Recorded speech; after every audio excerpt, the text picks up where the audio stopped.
الحمد لله نحمده ونستعينه ونستغفره ونعوذ بالله من شرور أنفسنا ومن سيئات أعمالنا من يهده الله فلا مضل له ومن يضلله فلا هادي له ونشهد أن لا إله إلا الله وحده لا شريك له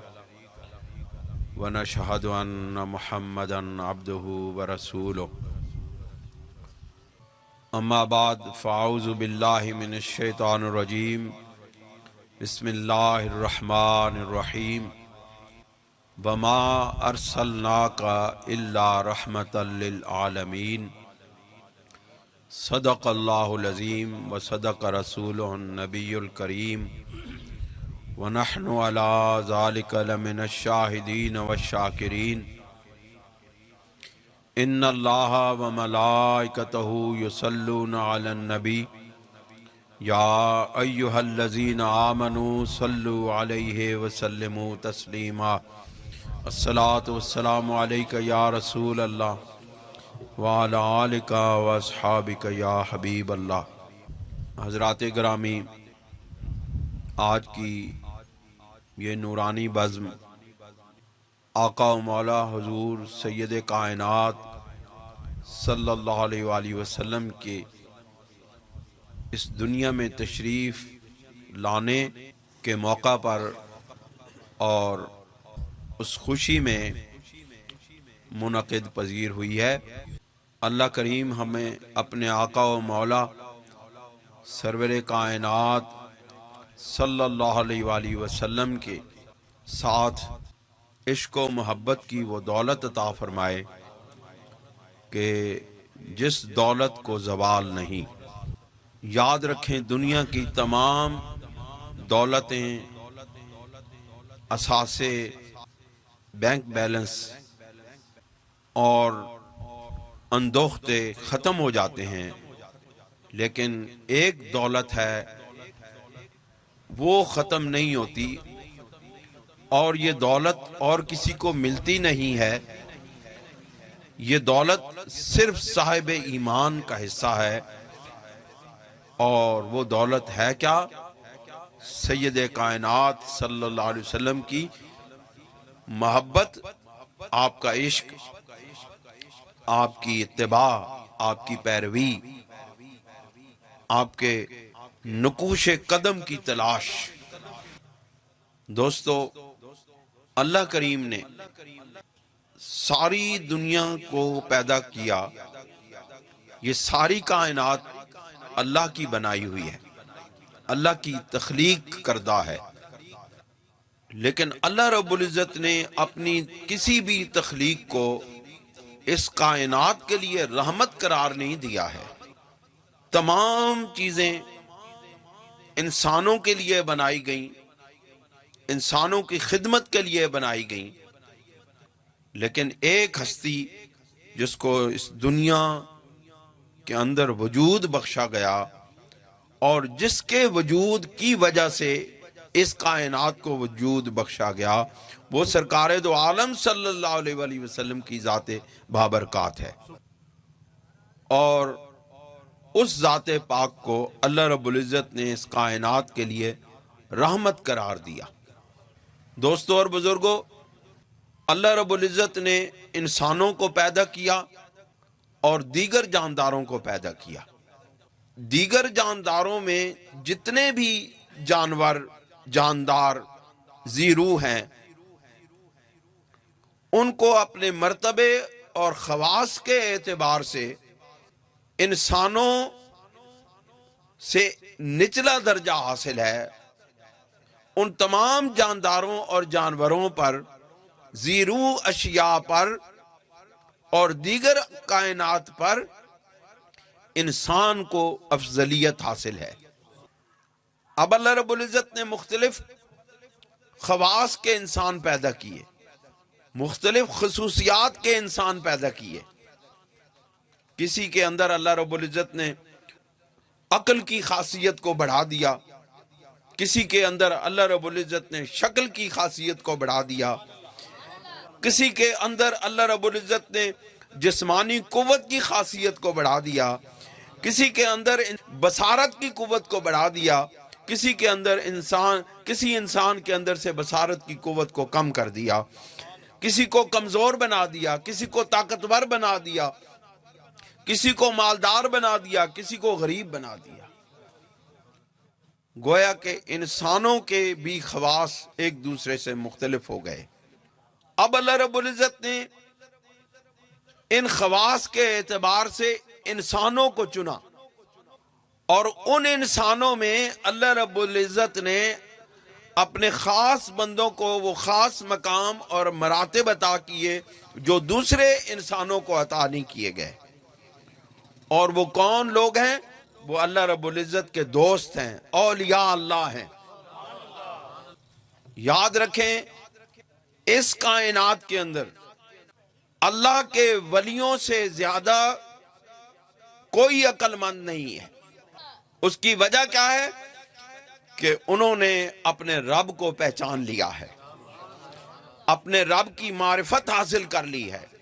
اس معرفت کی بنیاد پر وہ دوسرے لوگوں سے مختلف ہو گئے،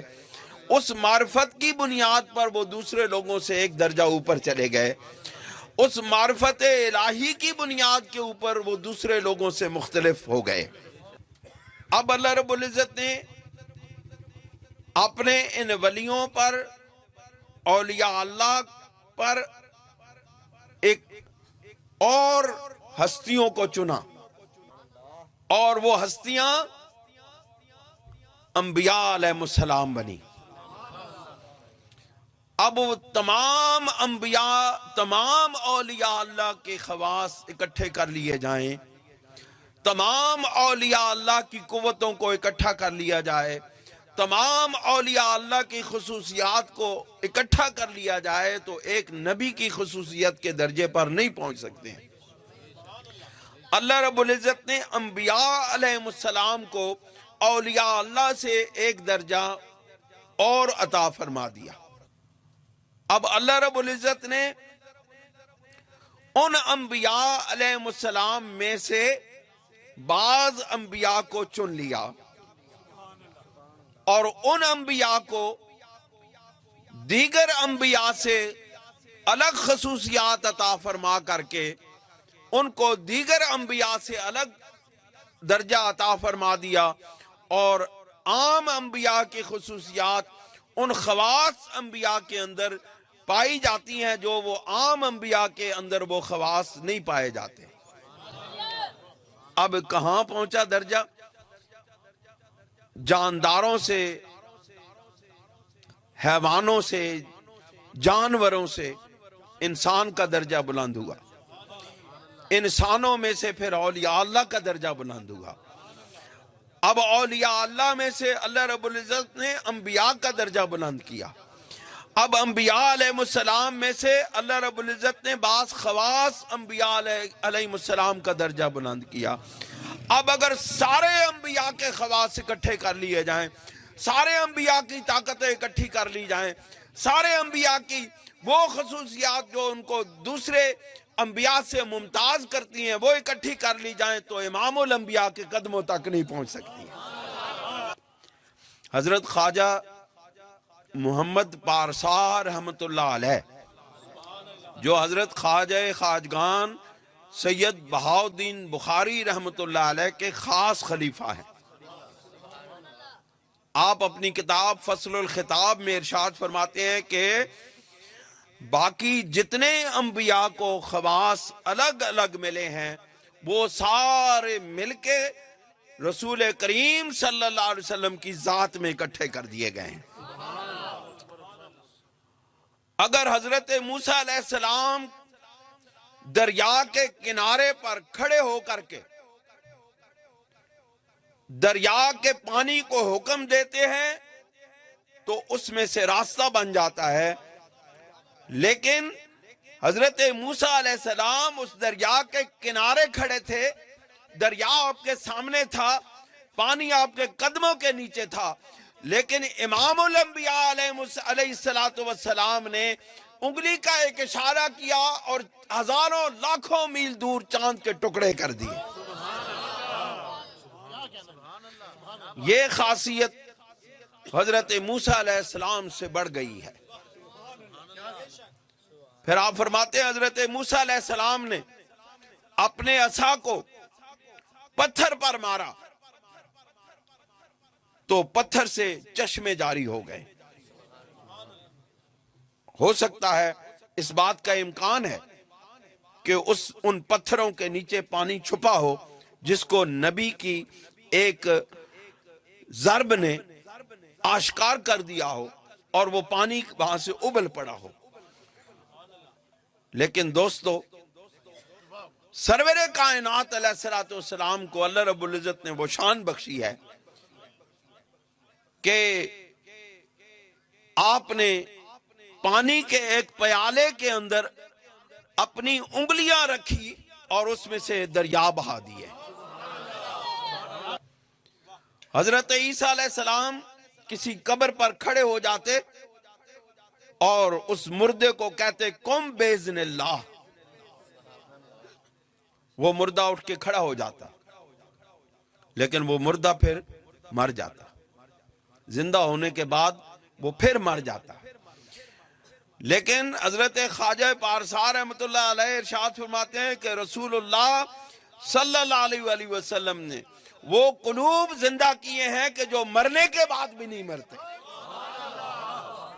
جن کو موت آتی ہی نہیں ہے، جو اپنی قبر میں جانے کے بعد بھی زندہ رہتے ہیں۔ دوستو، حضور سرور دو عالم صلی اللہ علیہ وآلہ وسلم کو جو خصوصیات حاصل ہیں، جو خواص آپ کو عطا فرمائے گئے ہیں، وہ دیگر انبیاء علیہ السلام کو عطا نہیں فرمائے گئے ہیں۔ مثلا کہ سید کائنات صلی اللہ علیہ وآلہ وسلم کو خاتم النبیین کا تاج عطا فرمایا گیا ہے، یہ تاج کسی اور نبی کے حصے میں نہیں آیا ہے۔ حضور سرور دو عالم صلی اللہ علیہ وآلہ وسلم کو بروز حشر لواء الحمد عطا فرمایا گیا ہے، یہ کسی اور نبی کے حصے میں نہیں آیا ہے۔ سید کائنات صلی اللہ علیہ وآلہ وسلم کو اللہ رب العزت اپنی عرش اولا سے لامکان کی منزلوں تک لے گیا ہے، باقی انبیاء کے حصے میں دیدار بھی نہیں آیا ہے۔ حضرت موسیٰ علیہ السلام نے ارشاد فرمایا، یا اللہ مجھے اپنا دیدار عطا فرما، مجھے دکھا کہ میں تجھے دیکھ سکوں۔ لیکن اللہ رب العزت نے اپنے محبوب سے کہا کہ فَقَانَ قَابَ قَوْسَيْنِ او ادنا، کہ وہ میرے اتنے قریب ہوا کہ 2 کمان کا فاصلہ رہ گیا، بلکہ اس سے بھی کم کا فاصلہ رہ گیا۔ 2 کمانوں کے فاصلے کو تو عقل تسلیم کرتی ہے، سمجھ جاتی ہے، لیکن او ادنا کی منزل کو آج تک کوئی نہیں سمجھ سکا ہے۔ اب وہ کتنے قریب ہوئے؟ او ادنا، یا اس سے بھی زیادہ قریب، 2 کمانوں کا فاصلہ رہ گیا، یا او ادنا یا اس سے بھی کم۔ اب یہ او ادنا کی منزل کو آج تک کوئی نہیں جان سکا ہے، اور قیامت تک جان بھی کوئی نہیں سکتا، کیونکہ جانے والا جانتا ہے اور لے جانے والا جانتا ہے، دیدار کرنے والا جانتا ہے اور دیدار عطا کرنے والا جانتا ہے کہ وہ فاصلہ کتنا تھا، وہ فاصلہ کتنا رہا تھا۔ دوستو، یہ تو آپ جانتے ہیں کہ سید کائنات کے لیے یہ کائنات تخلیق کی گئی، اور حضور علیہ الصلوۃ والسلام ہی اس کائنات کی تخلیق اول ہیں۔ بڑی مشہور حدیث ہے، حضرت جابر رضی اللہ تعالیٰ عنہ نے رسول اللہ صلی اللہ علیہ وسلم سے یہ پوچھا کہ آپ کی تخلیق کب ہوئی؟ آپ نے فرمایا، یا جابر ان اللہ تعالی قد خلق قبل الاشیاء نور نبی کا من نور ہی۔ بہت سارے لوگ یہ حدیث پاک بیان کرتے ہیں، اور یہ جو آخری لفظ ہے نا من نور ہی، یہاں آ کے رک جاتے ہیں، کہ یہاں پھر تعویلات کرتے ہیں کہ اللہ رب العزت نے فرمایا، رسول اللہ صلی اللہ علیہ وسلم نے ارشاد فرمایا، اے جابر تیرے نبی کے نور کو اللہ رب العزت نے اپنے نور سے پیدا کیا ہے۔ دوستوں اور بزرگوں، اس حدیث پاک کے متعلق میں آپ کو حضرت بایزید بسطامی رحمۃ اللہ علیہ کا قول سناتا ہوں، جو اللہ کے ولیوں کے امام ہیں اور جنہوں نے ساری زندگی سنت رسول کے خلاف ایک عمل بھی نہیں کیا۔ آپ فرماتے ہیں کہ لو بدا للخلق من النبی صلی اللہ علیہ وآلہ وسلم ذرۃ، اگر مخلوق کے لیے رسول اللہ صلی اللہ علیہ وآلہ وسلم کی ذات پاک کی تخلیق کا ایک ذرہ کھول دیا جائے، واضح کر دیا جائے، تو کیا ہوگا؟ لم یکم لہا معدون العرش، تو عرش کے سوا کائنات قائم ہی نہیں رہ سکتی، رسول اللہ کے ان جلووں کو برداشت ہی نہیں کر سکتی ہے۔ یہ نور ہے، نور کی تشریح، من نور نبی کا من نور ہی کی تشریح حضرت بایزید بسطامی رحمۃ اللہ علیہ ارشاد فرماتے ہیں۔ میں پھر ان کا قول آپ کے سامنے پیش کرتا ہوں۔ آپ فرماتے ہیں لو بدا للخلق من النبی صلی اللہ علیہ وسلم، اگر مخلوق کے لیے رسول اللہ صلی اللہ علیہ وآلہ وسلم کی تخلیق اول ذات بابرکات کے حجابات کو اٹھا دیا جائے، آپ کے نورانی جلووں سے کے حجابات کو اٹھا دیا جائے، تو ایک ذرہ اٹھا دیا، ذرۃن، ایک ذرہ اٹھا لیا جائے، یعنی آپ کی نورانیت کا، آپ کے جلووں کا، آپ کی تجلیات سے اگر ایک ذرہ برابر بھی حجاب اٹھا دیا جائے تو پھر کیا عالم ہوگا، کیا قیامت بپا ہوگی، لوگ اس کو برداشت نہیں کر سکیں گے۔ آپ فرماتے ہیں کہ لم یکم لہا معدون العرش، پھر عرش کے سوا کوئی چیز اپنے مقام پر، جگہ پر قائم رہ ہی نہیں سکتی ہے۔ سرکار کی ذات بابرکات کو اللہ رب العزت نے اپنے نور کے جلووں سے تخلیق کیا ہے۔ اللہ رب العزت کے جلووں کی تاب کوئی نہیں لا سکتا ہے۔ موسیٰ علیہ السلام ایک تجلی برداشت نہ کر سکے تو سرور دو عالم صلی اللہ علیہ وسلم تو اللہ رب العزت کی تجلیات میں سے پیدا ہوئے ہیں، اللہ رب العزت کے انوارات میں سے پیدا ہوئی ہیں۔ اس لیے بایزید بسطامی رحمۃ اللہ علیہ نے فرمایا کہ اگر یہ حجاب اٹھا دیا جائے تو کوئی دنیا کے اندر چیز قائم نہیں رہ سکتی ہے، قیامت برپا ہو جائے گی۔ دوستو، نبی کریم علیہ الصلوۃ والسلام کی ایک شان میں آپ کے سامنے رکھنا چاہتا ہوں، اور وہ شان کیا ہے؟ آپ نبی الانبیاء ہیں، اور یہ مرتبہ کسی اور نبی کو عطا نہیں کیا گیا۔ آپ امام الانبیاء ہیں۔ حضور سید دو عالم صلی اللہ علیہ وآلہ وسلم کا مقام اور مرتبہ دنیا میں، یعنی اس ظاہری عالم اجسام کے اندر ظاہر نہ ہو سکا۔ اس کی وجہ یہ ہے کہ یہ ظاہری دنیا، یہ اجسام عالم ان جلووں کی تاب نہیں لا سکتا، اس لیے آپ کا مقام اور مرتبہ اس عالم اجسام میں ظاہر نہ ہو سکا، لیکن عالم ارواح میں جب جب انبیاء کا اجتماع ہوا یا ہوگا، اس وقت سرکار دو عالم صلی اللہ علیہ وسلم کی شان کو ظاہر کیا گیا۔ انبیاء علیہ السلام کا عالم ارواح میں، اس کی وجہ یہ ہے کہ عالم اجسام میں سرکار کے جلوے کو ظاہر کیا ہی نہیں جا سکتا، کیونکہ اس عالم اجسام میں سید کائنات صلی اللہ علیہ وسلم کو برداشت کرنے کی اور ان جلووں کو تاب لانے کی کسی کے اندر ہمت اور طاقت ہی نہیں ہے۔ یہ عالم ارواح سے تعلق رکھتا ہے، اور جب جب بھی انبیاء علیہ السلام کا اجتماع ہوا ہے، رسول اللہ کی شان کو ظاہر کر دیا گیا ہے۔ بڑی مشہور آیہ مبارکہ علماء سے آپ سنتے رہتے ہیں، یہ شان مصطفیٰ کے عالم اظہار کا پہلا واقعہ ہے۔ وَإِذْ أَخَذَ اللَّهُ مِيثَاقَ النَّبِيِّينَ لَمَا آتَيْتُكُم مِّن كِتَابٍ وَحِكْمَةٍ ثُمَّ جَاءَكُمْ رَسُولٌ مُصَدِّقٌ لِّمَا مَعَكُمْ لَتُؤْمِنَنَّ بِهِ وَلَتَنصُرُنَّهُ قَالَ أَقْرَرْتُمْ وَأَخَذْتُمْ عَلَىٰ ذَلِكُمْ إِصْرِي قَالُوا أَقْرَرْنَا۔ انبیاء کا اجتماع ہوا، اللہ رب العزت نے اسے اجتماع سے خطاب کیا، اس کا مطلب ہے کہ رسول اللہ صلی اللہ علیہ وسلم کی ولادت کا اجتماع کرنا انبیاء کی سنت ہے اور اس سے خطاب کرنا اللہ کی سنت ہے۔ ہم کوئی بدعتی کام نہیں کرتے، اللہ تعالیٰ نے ہمیں بدعتی بنایا ہی نہیں۔ اللہ رب العزت نے ہمیں سنت رسول اور سنت اللہ رب العزت کی سنتوں کو ادا کرنے کے لیے بنایا ہے۔ ہم کوئی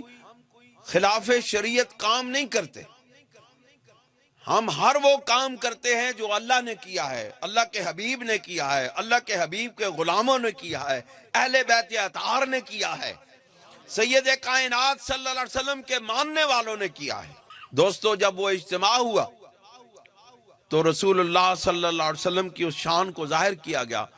اور کہا گیا کہ جب میرا نبی تمہارے پاس آئے، جب بھی پیدا ہو، تمہارا کام کیا ہے کہ اس کی مدد کرنا اور اس کا ساتھ دینا۔ حالانکہ اللہ رب العزت کے یہ علم قدیم میں ہے کہ جس وقت سرکار پیدا ہوں گے اس وقت کوئی نبی وجود میں نہیں ہوگا، کوئی نبی ظاہری دنیا پر نہیں ہوگا، لیکن حکم فرمایا کہ تم اپنے متبعین کو کہہ جاؤ کہ جب تم روئے زمین پر نہ ہو اور میرا محبوب اس زمین پر ظاہر ہو جائے تو پھر تمہارا کیا کام ہوگا؟ تمہارے متبعین تمہاری طرف سے وہ فریضہ ادا کریں گے کہ اس کی اطاعت کریں گے، اس کا ساتھ دیں گے، اس کی مدد کریں گے۔ دوستو اور بزرگوں، دوسرا اجتماع انبیاء کا شب معراج کو بیت المقدس میں ہوا۔ میں وہ پوری حدیث آپ کے سامنے پیش کرتا ہوں، بہت خوبصورت بیان ہے سرکار دو جہاں صلی اللہ علیہ وسلم کا۔ ایک ایک جملے سے شان رسالت ظاہر ہو رہی ہے، کئی عقدے کھلتے ہیں اس حدیث پاک سے۔ یہ حدیث پاک حضرت ابو ہریرہ رضی اللہ تعالی عنہ سے روایت ہے، قال رسول اللہ صلی اللہ علیہ وآلہ وسلم لقد رأیتنی فی الحجر، کہ رسول اللہ صلی اللہ علیہ وسلم نے ارشاد فرمایا کہ میں نے ایک رات یا ایک دن کے کسی حصے میں اپنے آپ کو ہجر کے مقام پر پایا، یعنی میں کعبہ شریف میں تھا، بیت اللہ کے سین میں تھا، حجر اسود کے قریب تھا۔ تو کیا ہوا؟ وَقُرَيْشٌ تَسْأَلُنِي عَنْ مَسْرَایَا، اور قریش مجھ سے شب اسرا کے حالات پوچھ رہے تھے، سفر معراج کے واقعات کے متعلق سوال کر رہے تھے۔ ان کے لیے یہ بہت محیر العقل بات تھی کہ سید کائنات صلی اللہ علیہ وسلم رات کے ایک حصے میں مکہ معظمہ سے بیت المقدس کو جائیں اور بیت المقدس سے لامکان کی منزلوں کو طے کرنے کے بعد، تمام کائنات کا جائزہ لینے کے بعد، تمام کائنات کا مطالعہ کرنے کے بعد، تمام فرشتوں سے، جنوں سے، انسانوں سے سلامیاں لینے کے بعد، کمانڈر ان چیف افواج کی جس وقت ملاحظہ کرتا ہے، پریڈ کا معائنہ کرتا ہے، تو پریڈ کھڑی ہوتی ہے، افواج کھڑی ہوتی ہیں اور کمانڈر ان چیف اس کے سامنے سے گزرتا ہے اور اس کو دیکھتا چلا جاتا ہے۔ بس شاید یہی منظر تھا رسول اللہ صلی اللہ علیہ وسلم کا کہ اس کائنات کا کمانڈر ان چیف اپنے ماتحتوں کو ملاحظہ کرنے کے لیے کائنات کی سیر کے لیے بلایا گیا۔ آپ فرماتے ہیں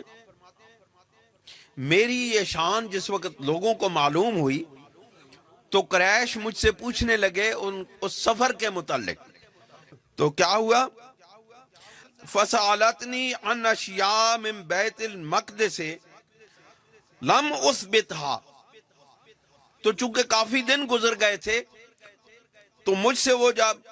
بیت المقدس کی اشیاء کے متعلق پوچھا کرتے تھے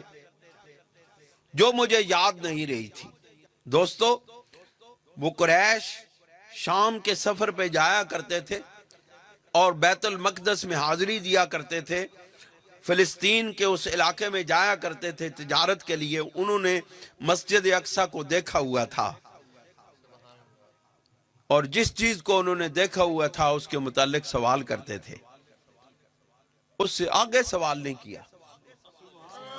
اس سے اگلی منزلوں کا سوال نہیں کیا، کیوں؟ اس کی اگلی منزلوں کو کسی اور نے دیکھا نہیں تھا، اس کی اگلی منزلوں کو سوائے کائنات کے اور کسی نے دیکھا ہی نہیں تھا، لہٰذا جس چیز کو انہوں نے دیکھا تھا اس کے متعلق سوال کرتے تھے۔ اب رسول اللہ صلی اللہ علیہ وسلم ارشاد فرماتے ہیں کہ میرا تعلق تو عالم ارواح سے ہے، یہ دنیا کی چیزیں مجھے یاد نہیں رہتی ہیں، مجھے وہ چیزیں بھول گئیں۔ تو پھر کیا ہوا کہ فَقُرِبْتُ قُرْبَةً مَا قُرِبْتُ مِثْلَهُ قَطُّ، کہ مجھے ان کی اس باتوں سے جس وقت وہ مجھ سے سوال کرتے تھے اور مجھے وہ باتیں صحیح طور پر یاد نہ رہی تھیں تو مجھ سے وہ سوال کرتے تو اس سے مجھے بڑی تکلیف ہوتی، اور آپ فرماتے ہیں مجھے ایسی تکلیف ہوئی جو اس سے پہلے مجھے کبھی تکلیف نہ ہوئی تھی۔ تو پھر کیا ہوا؟ پھر اللہ رب العزت کو بھی اپنے محبوب کی اس تکلیف کو گوارا نہ ہوا، اللہ بھی اپنے محبوب کی تکلیف گوارا نہیں کرتے، اللہ رب العزت تو اپنے محبوب کے غلاموں کی تکلیفوں کو گوارا نہیں کرتے، اللہ رب العزت کو وہ تکلیف گوارا نہ ہوئی تو پھر کیا ہوا؟ قال فرفعہ اللہ لی، اللہ رب العزت نے میرے اور بیت المقدس کے درمیان سے ان حجابات کو ہٹا دیا، انظر الیہ ما یسألونی عن شیئن، اب وہ جس چیز کے متعلق بھی پوچھتے میں ان کو بتا دیتا، انظر الیہ مجھے وہ چیز نظر آ جاتی، ما یسألونی عن شیئن جس چیز کے متعلق بھی وہ پوچھتے الا انباتہم میں ان کو وہ بات بتا دیتا۔ گویا کہ بات یہ تھی کہ پہلے میں بیت المقدس کو گیا تھا اس کی سیر کرنے کے لیے، اب بیت المقدس چل کے میرے سامنے آ گیا ہے، گویا یہ فرما رہے تھے بیت المقدس میرے سامنے کر دیا گیا، حجابات ہٹا دیے گئے، اب بیت المقدس میری نظروں کے سامنے تھا، وہ جس چیز کے بارے پوچھتے میں دیکھ کے بتاتا تھا کہ یہ چیز فلاں جگہ پہ ہے، یہ چیز فلاں جگہ پہ ہے، یہ چیز فلاں جگہ پہ ہے۔ اب فرماتے ہیں منظر بدل گیا، آپ کہتے ہیں کہ میں نے وَقَدْ رَأَيْتُنِي فِي جَمَاعَةٍ مِّنَ الْأَنْبِيَاءِ فَإِذَا مُوسَىٰ قَائِمٌ يُصَلِّي فَإِذَا رَجُلٌ ضَرْبٌ جَعْدٌ كَأَنَّهُ مِنْ رِجَالِ شَنُوَةَ، آپ فرماتے ہیں کہ پھر میں نے انبیاء علیہ السلام کی ایک جماعت کو دیکھا جس میں حضرت موسیٰ علیہ السلام مجھے نظر آئے، اور حضرت موسیٰ علیہ السلام سخت گھنگریالے بالوں والے تھے اور درمیانہ قد تھے، مضبوط جسم والے تھے، جیسے قبیلہ شنوہ کے لوگ ہوتے ہیں۔ سرکار نے ان کو دیکھ کے ان کا حلیہ بتا دیا۔ وَإِذَا عِیسیٰ ابن مریم علیہ السلام، اور جب میں نے عیسیٰ ابن مریم علیہ السلام کو دیکھا، قائم یصلی اقرب الناس بہ شبہن عروۃ ابن مسعود الثقفی، کہ میں نے حضرت عیسیٰ علیہ السلام کو دیکھا کہ جو نماز پڑھ رہے تھے اور ان کی شباہت حضرت عروہ ابن مسعود رضی اللہ تعالیٰ عنہ سے ملتی جلتی ہے۔ اب وہ بتاتے بھی تھے کہ وہ نبی کیسے تھے، وہ نبی کیسے تھے، وہ نبی کیسے تھے۔ قائم یصلی وَإِذَا ابراہیم، اور جب ابراہیم علیہ السلام کو دیکھا، قائم یصلی اشبہ الناس بہ صاحبکم، اور ابراہیم علیہ السلام کو میں نے جب دیکھا تو ان کی شباہت تمہارے صاحب سے ملتی جلتی ہے، یعنی نفسہ، یعنی مجھ سے، ابراہیم علیہ السلام کی شباہت مجھ سے ملتی جلتی ہے۔ آپ فرماتے ہیں اب کیا منظر ہوا؟ فحانت الصلاۃ، نماز کا وقت ہو گیا، اب پتہ نہیں کون سی نماز کا وقت ہوا۔ فحانت الصلاۃ، نماز کا وقت ہوا، فاممتہم، میں نے ان کی امامت کی۔ دوستو عالم اجسام میں تو امامت کی جاتی ہے، عالم اجسام میں تو انسانوں کی امامت کرتے ہیں، عالم اجسام میں تو صحابہ کی امامت کی، عالم اجسام میں اہل بیت اطہار نے اہل بیت اطہار اور دیگر حضرات کی امامت کی، لیکن عالم ارواح میں صرف ایک ہستی ہے جس نے انبیاء کی امامت کی، اور وہ سرور کائنات صلی اللہ علیہ وسلم کی ذات بابر کی۔ اب آخری بات اس سے بھی زیادہ خوبصورت ہے، آپ فرماتے ہیں فلما فرغت من الصلاۃ، جب میں نماز سے فارغ ہوا تو قال قائل، ایک آواز دینے والے نے پکار کے کہا، یا محمد ھذا مالک صاحب النار فسلم علیہ، کہ اے سید کائنات، اے محمد مصطفیٰ صلی اللہ علیہ وآلہ وسلم، یہ مالک جو داروغہ جہنم ہے ان کو سلام کیجئے، یہ داروغہ جہنم کھڑے ہیں ان کو سلام کیجئے۔ فالتفت الیہ، میں نے صرف ان کی طرف توجہ کی، میں نے یوں آنکھ اٹھا کے دیکھا، آپ فرماتے ہیں میں نے یوں مالک داروغہ جہنم کی طرف یوں صرف دیکھا ہی تھا، فبدانی بسلام، تو انہوں نے پہلے مجھ سے سلام کیا، سلام یا رسول اللہ، سلام یا رسول اللہ، کہ میں نے داروغہ جہنم کو دیکھا تو مجھے کہا گیا کہ ان کو سلام کرے، میرے سلام کرنے سے پہلے داروغہ جہنم نے مجھے سلام کیا کہ یا رسول اللہ آپ پر سلام ہو۔ اب دوستو یہاں پر ایک بات کہوں کہ جن پر فرشتے سلام بھیجتے ہیں پھر ہم درود و سلام کیوں نہ بھیجیں؟ دوستو اب دنیا کے اندر اس کائنات میں انبیاء کا ایک اور اجتماع ہوگا، اور وہ بروز حشر ہوگا، اور اس دن بھی سرور دو عالم صلی اللہ علیہ وسلم کی شان دکھائی جائے گی۔ وہ ایک شعر ہے، اس میں مجھے وہ یاد نہیں ہے وہ شعر، اس میں یہ مفہوم یہ ہے کہ روز حشر کو اس لیے قائم کیا جائے گا کہ اس میں شان مصطفیٰ دکھائی جائے گی، اور وہ ہے کہ حضرت ابی بن کعب اپنے والد گرامی سے روایت کرتے ہیں کہ رسول اللہ صلی اللہ علیہ وسلم نے ارشاد فرمایا، اذا کان یوم القیامت، کہ جب قیامت کا دن ہوگا، کنت امام النبیین، میں انبیاء کا امام ہوں گا، وخطیبہم، اور ان سے خطاب کروں گا، انبیاء کی امامت ہوگی اور انبیاء سے خطاب کیا جائے گا، وصاحب شفاعتہم غیر فخر، اور میں ان انبیاء کی شفاعت کروں گا اور اس پر مجھے فخر نہیں ہے۔ ہمیں اللہ رب العزت نے وہ نبی عطا فرمائے ہیں، وہ امام الانبیاء عطا فرمائے ہیں جو ہماری شفاعت کریں گے، لیکن وہ امام الانبیاء ہونے کی حیثیت سے نبیوں کی بھی شفاعت کریں گے، باقی نبی اپنی امتوں کی شفاعت کریں گے، ہمارے پیارے محبوب ان انبیاء کی بھی شفاعت کریں گے اور ہماری بھی شفاعت کریں گے۔ پھر تمہارا مقام کہاں ہوگا؟ ادھر انبیاء کی شفاعت ہو رہی ہوگی، ادھر تمہاری شفاعت ہو رہی ہوگی، پھر ہم اپنے پیارے آقا کے شکر کیوں نہ ادا کریں، اپنے رب کا شکر کیوں نہ ادا کریں کہ اس نے امت مصطفیٰ میں ہمیں بنایا۔ دوستو اللہ رب العزت نے حضور سرور دو عالم صلی اللہ علیہ وآلہ وسلم کو اس کائنات کی حقیقت بنا کے بھیجا، اس تخلیق کائنات کی اولیت عطا فرمائی اور یہ باعث تخلیق کائنات بنایا۔ لولاک لما خلقت الافلاک،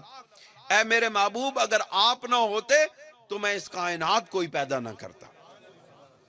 حضرت امام ربانی مجدد الفیسانی رحمت اللہ علیہ مکتوبات شریف میں ارشاد فرماتے ہیں کہ یہ جو حدیث پاک ہے، حدیث قدسی ہے کہ کنتو کنزن مخفین، کہ میں چھپا ہوا خزانہ تھا، میں نے چاہا کہ میں ظاہر ہو جاؤں تو پھر میرے محبوب میں نے تجھے پیدا کر دیا۔ آپ فرماتے ہیں یہ جو کنتو کنزن مخفین کے اندر یہ جو محبت چھپی ہوئی ہے، اس محبت کا نتیجہ رسول اللہ کی تخلیق ہے۔ رسول اللہ صلی اللہ علیہ وسلم کی تخلیق اور اس کائنات کی تخلیق کے پیچھے محبت رسول ہے۔ اس کا مطلب ہے کہ سید دو عالم صلی اللہ علیہ وسلم کی محبت ہی اس کائنات کی اصل ہے۔ جب اس کائنات سے رسول اللہ کی محبت کو نکال دیا جائے گا یہ کائنات ختم ہو جائے گی۔ آپ اس مکتوب شریف میں فرماتے ہیں کہ سر حدیث قدسی لولاک لما خلقت الافلاق را کے در شان ختم الرسول واقع است علیہ الصلوۃ والتسلیمات این جا باید جست، کہ حضور سرور دو عالم صلی اللہ علیہ وسلم کی جو شان اس حدیث قدسی کے اندر موجود ہے اس کو اس جگہ پر جو ختم الرسول ہیں ان کی اس مقام پر، یعنی کہ محبت الہی کے اس مقام اور مرتبے پر حضور سرور دو عالم صلی اللہ علیہ وسلم کی اس شان کو جاننا چاہیے اور جستجو کرنی چاہیے اور تلاش کرنا چاہیے۔ دوستو، میں آخری بات کرنا چاہتا ہوں آپ کے سامنے اور اپنے بیان کو ختم کرتا ہوں کہ اسی سلسلے میں حضرت ابن عباس رضی اللہ تعالیٰ عنہ کی ایک حدیث پاک کا مفہوم میں بیان کرتا ہوں کہ اللہ رب العزت نے عیسیٰ علیہ السلام کو وحی کی کہ اے عیسیٰ محمد مصطفیٰ پر ایمان لے آؤ، آمن بمحمد، محمد مصطفیٰ پر ایمان لاؤ۔ ابھی سید کائنات اس دنیا کے اندر تشریف نہیں لائے تھے، حضرت عیسیٰ علیہ السلام اس دنیا میں موجود تھے، ان سے فرمایا گیا کہ آمن بمحمد، محمد مصطفیٰ صلی اللہ علیہ وسلم پر ایمان لاؤ،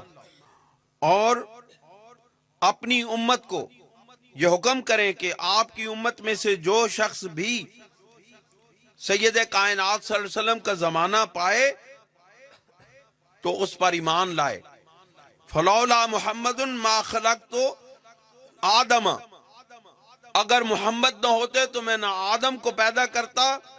اور محمد نہ ہوتے تو میں نہ جنت کو پیدا کرتا نہ دوزخ کو پیدا کرتا، اور محمد نہ ہوتے تو میں عرش کو پیدا نہ کرتا، اور محمد نہ ہوتے تو میں پانی کو پیدا نہیں کرتا۔ اور آپ نے فرمایا کہ جب میں نے عرش کو پیدا کیا تو وہ کانپنے لگا، جب عرش کو پیدا کیا تو وہ کانپنے لگا، تو پھر کیا ہوا؟ وہ پانی پر کھڑا تھا